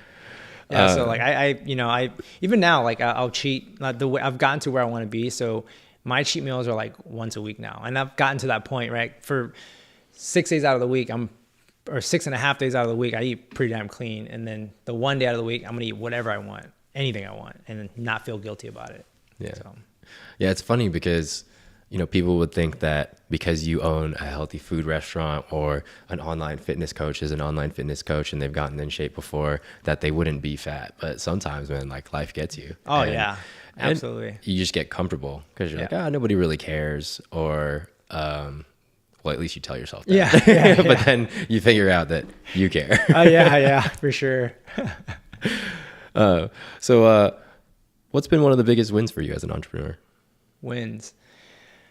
I would say opening up Boston was probably like the coolest thing. I remember when you posted it. Yeah, that was a big win for us. Being able to open up our second franchise in the East Coast, and finding a couple that believed in the brand, that liked it, because they didn't even step foot before they even signed with B Nutritious. They just saw the brand, went through our social media, they liked everything about it, and they believed in us, and they signed a deal, and we ended up opening up over there. So it was a really cool feeling to be able to go out there and train their staff. We're there for 2 weeks, got that store up and running, and it was really cool. It was very rewarding. You felt fulfilled I felt really fulfilled when I did that. Yeah, I remember when you flew out there, I was like, that's pretty cool. I was like, that's so random to be in Yeah. Boston. I would have figured it would have been somewhere around here. Yeah. I mean, that would be the ideal ways to dominate the area that you're in, like California, for example, or just the West Coast. But if opportunity presented itself, I was like, let's try it. And it was cool. It was really cool. So you said they had never been to B Nutritious. No. That's crazy. Yeah, and they only came out here for training. So they flew out here for training for a week and a half. And then we flew out there 2 weeks before they opened, helped train, and then got their store up and running. Yeah, that's crazy. Yeah, it was really cool. And that was all during 2020? No. So 2020 was when they signed the deal. Okay. Right. And, it was during COVID. So they kind of, we took a while to find a location. Oh, so okay. once they signed, and once they found a location, it took a while, construction took a while, and then it opened till September of 2022. Yeah. Oh. Yeah. Okay. September of 2020. So they've been open for just over a year now. Yeah, just over a year now. How are they doing? Yeah, they're okay. We honestly got dealt with bad cards with, I'm just being completely transparent. They signed up with a construction company that really screwed them. Heard that before. Construction was supposed to be 4 months to be done, and it took about a year and a half. A long time, over a year for sure. And it's very unfortunate. Now they're, they have a lawsuit going on with the construction company. Ouch. Yeah, dude, it's been a journey for them. But they're hanging in there. Yeah. And I think just the fact that construction took so long, and then the landlord wasn't helping them out with everything, so they had to start paying rent 4 months into it. And can you imagine a year of paying rent, $9,500 a month?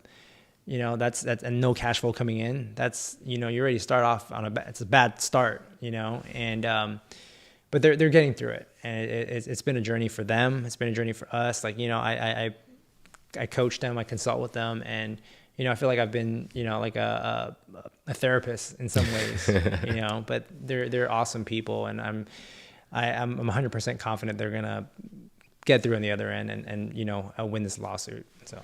Yeah, I mean, kind of going back to what we were talking about earlier, those are the costs that people don't realize. When you get a brick and mortar location, it's not the way you want it to be when you first get it. You got to do some stuff to it. Yeah. And then something like that might happen, like where they paid rent for a year with no income, and then you're already in the hole, and then you're trying to survive on these tiny margins, and people are wondering, like, why don't they sell it cheaper? Yeah. It's like, I just think it's crazy. Yeah, I hope people after whoever listens to this understand that the restaurant industry is not what it's hard, right? And the margins are, like I told you, anywhere between 10 to 20% are the margins. So if you see a restaurant that's super crazy, super busy, it doesn't mean they're making a whole lot of money, because there's times where it is slow, so. Yeah, because I mean, like a majority of people eat at like the same time. So you might see it when everyone's eating, and then the other parts of the day is like nobody's here. Yeah. Like between 2 to 5 is like dead time, for a lot of restaurants. Yeah.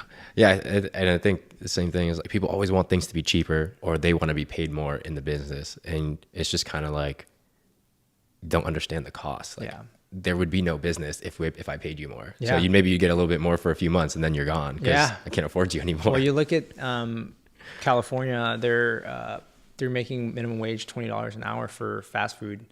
I think with over, 50 employees or something. But like, I know McDonald's is. How do you feel about that?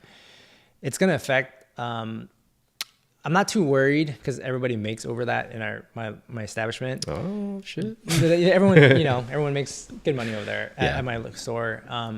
But I think it's going to affect a lot of small business owners. Yeah. You know, for example, you know, a high school or college kid that's going to come in. So why don't I just work at McDonald's for $20 an hour? Yeah. You know, you can't, you know, because it's not, small businesses don't have to pay that $20 an hour. You know, I think it stays at $15.50, which is still a lot for a lot of, you know, small mom and pops.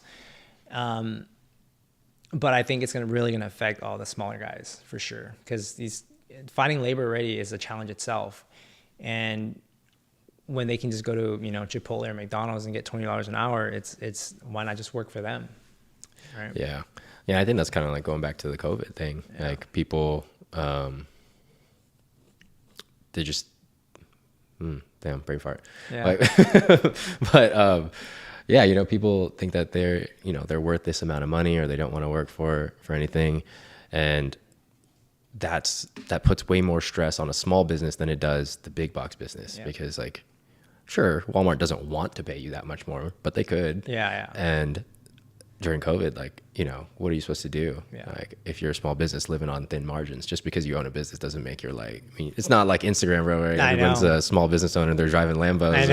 I know. This is the reality of it. You know, social media is such, it can be, there's so many pros and cons. Like, you know, people can portray this lavish lifestyle, but probably have like $500 in the bank account or something, you know, but I think social media sometimes is a con for a lot of, you know, especially in the entrepreneur space. People portray this crazy lifestyle. It's like, dude, are you really, because it's not easy, dude, you know, but, you know, I do have some very successful friends, but they're not on social media, you know, they're very successful people and they don't post anything on social media, you know, but it's the ones that post a lot and try to portray this lifestyle. I feel like, is it really that? You know? Yeah, they're trying to sell you a dream. Yeah. Like I saw this one kid. He was filming some video in the pool and he was like showing like an AP or something like that. Yeah. It was like 50K.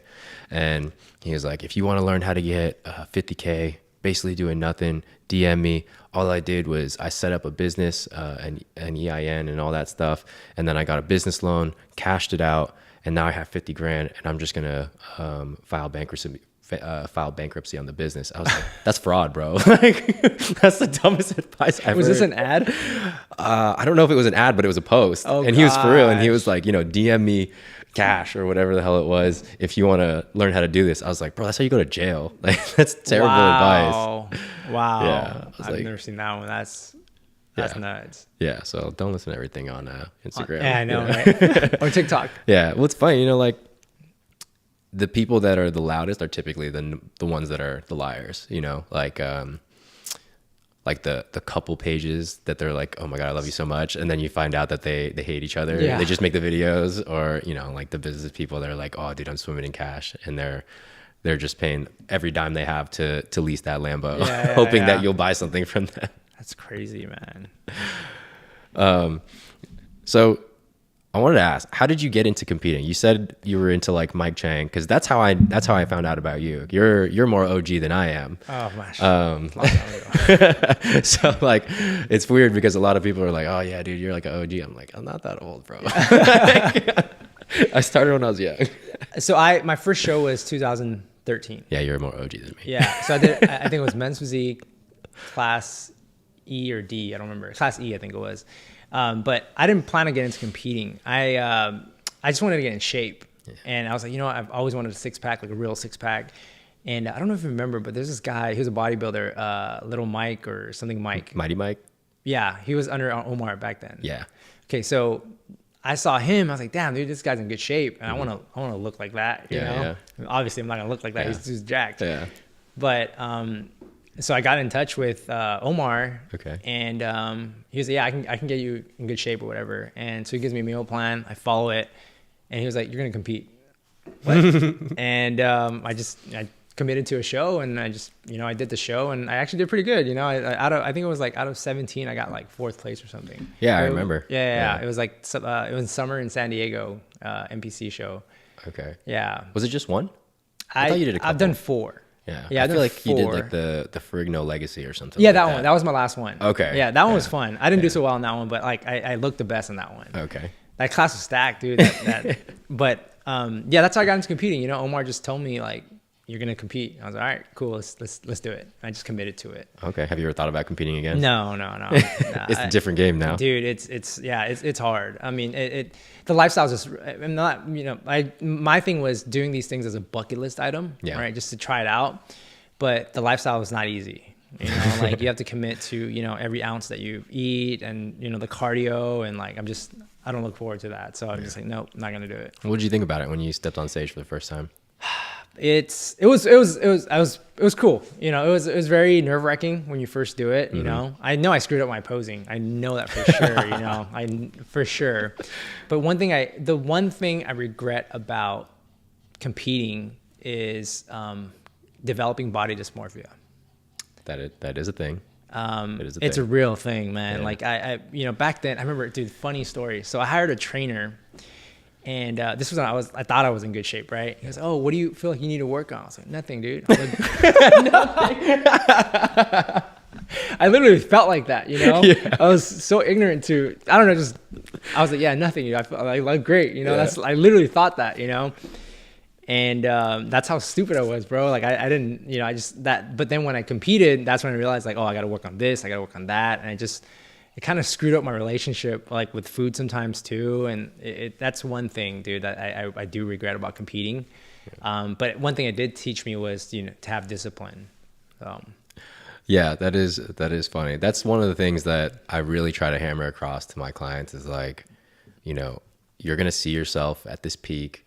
You're not going to look like this forever. And just learning how to deal with all those things mentally. Like no one, just like taxes, nobody teaches you that it's going to suck ass the last 4 weeks of prep, especially, and you're going to feel like shit. It's going to be hard to get out of your seat and it's going to be terrible.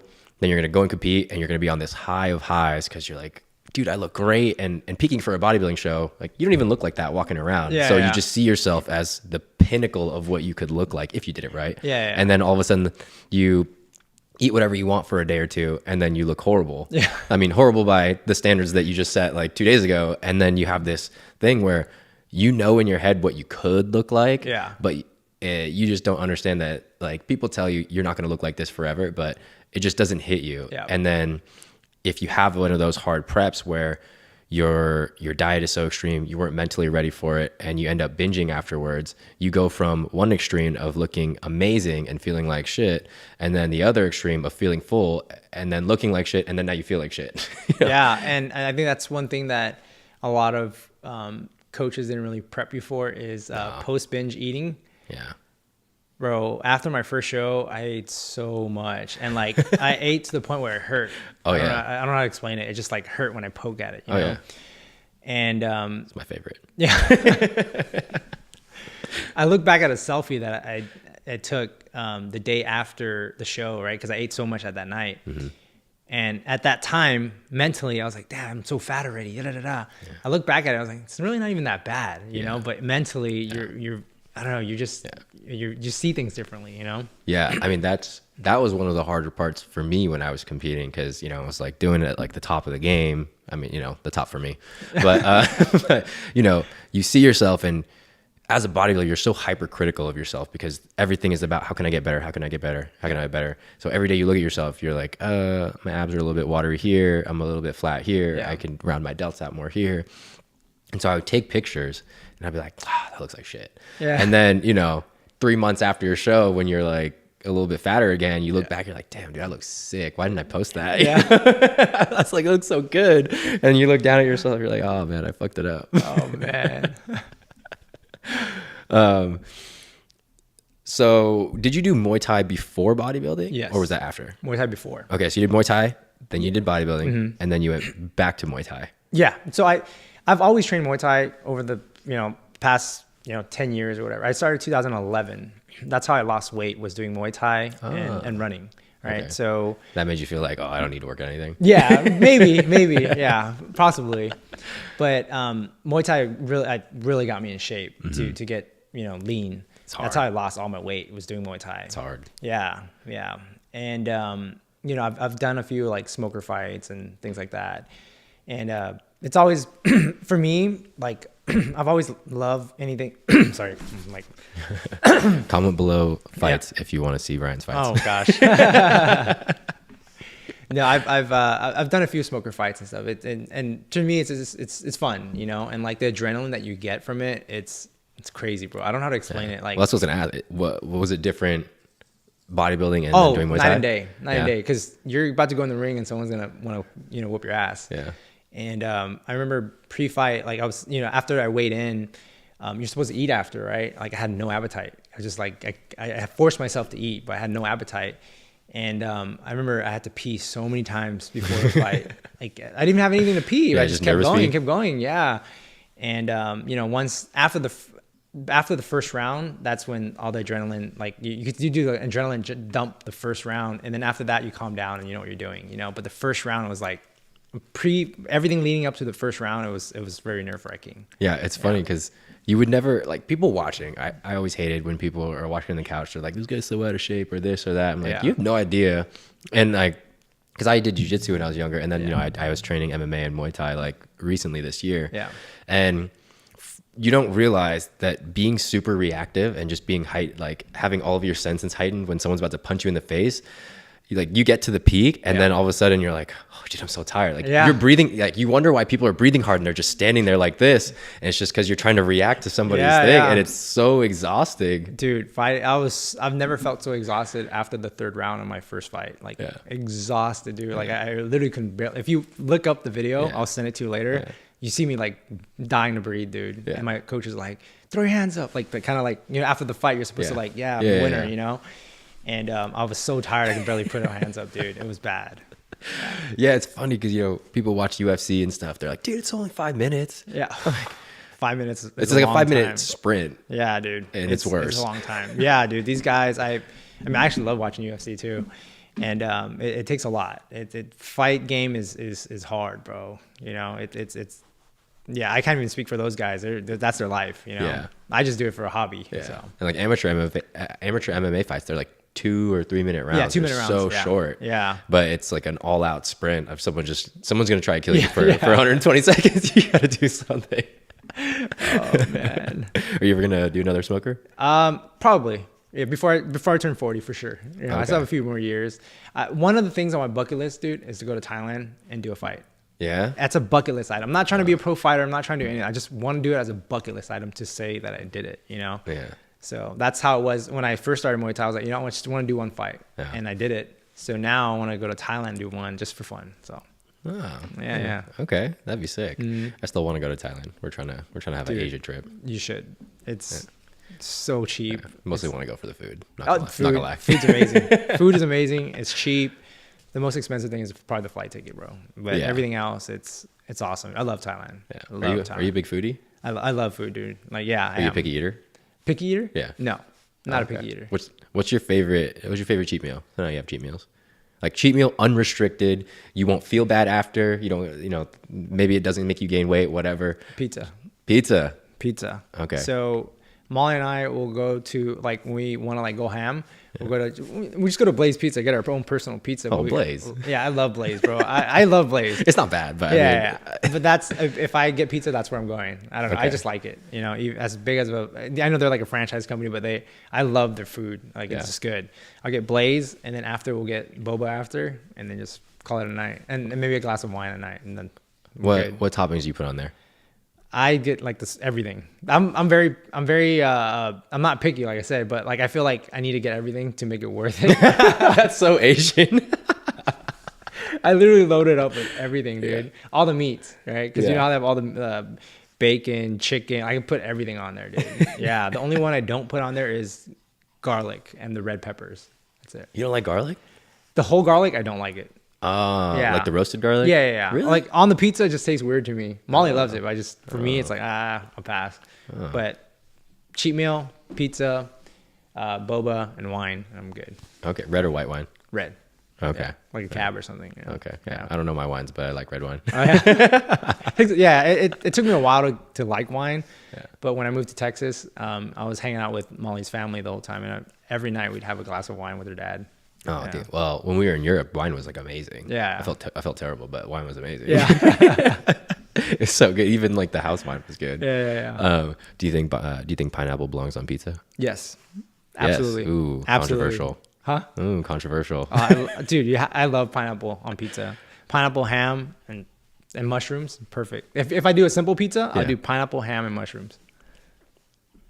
I love mushrooms on pizza. Yeah. Well, if it wasn't Blaze, if it was like a regular chain, which one are you going to? I don't think I've had regular pizza from a place in a long time, dude. Really? So Yeah, you just go to Blaze, or you go to a nice Blaze. place? Yeah, I mean, I should be supporting a small business, but like I haven't really gotten regular pizza in a while. No. Yeah, I can't even think of one right now. Wow. Yeah. Like if you had to choose between like Domino's, Pizza Hut. Blaze. I wouldn't.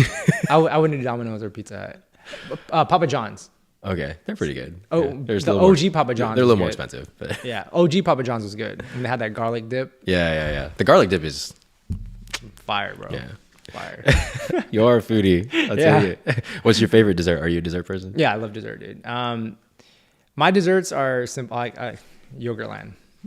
Froyo? Dude, I love froyo. What flavors? I'm simple. I'll do plain. All right. Okay. But I'll throw like, cause when I eat the other ones, it's like, I like the plain. I like the tart of the regular. And then I'll throw mochi. I'll throw recess in there. Just a bunch of random stuff. Mango and strawberries all the time too. But it's so good, dude. Yeah. Dude, honestly, working at a yogurt store, I was a yogurt connoisseur. I still know how to swirl it in a nice way so it looks presentable. But plain tart yogurt is so underrated if you mix the right toppings in. Yeah. Like if you get plain tart yogurt with strawberries, some really small chocolate chips, you don't want the big ones, and then some mochi for the texture. Mochi's the fire best, dude. because the crunchy chocolate, sweet strawberries. Oh, I gotta add a brownie too. That's a must. Like just one brownie. Oh, that's too much for me now.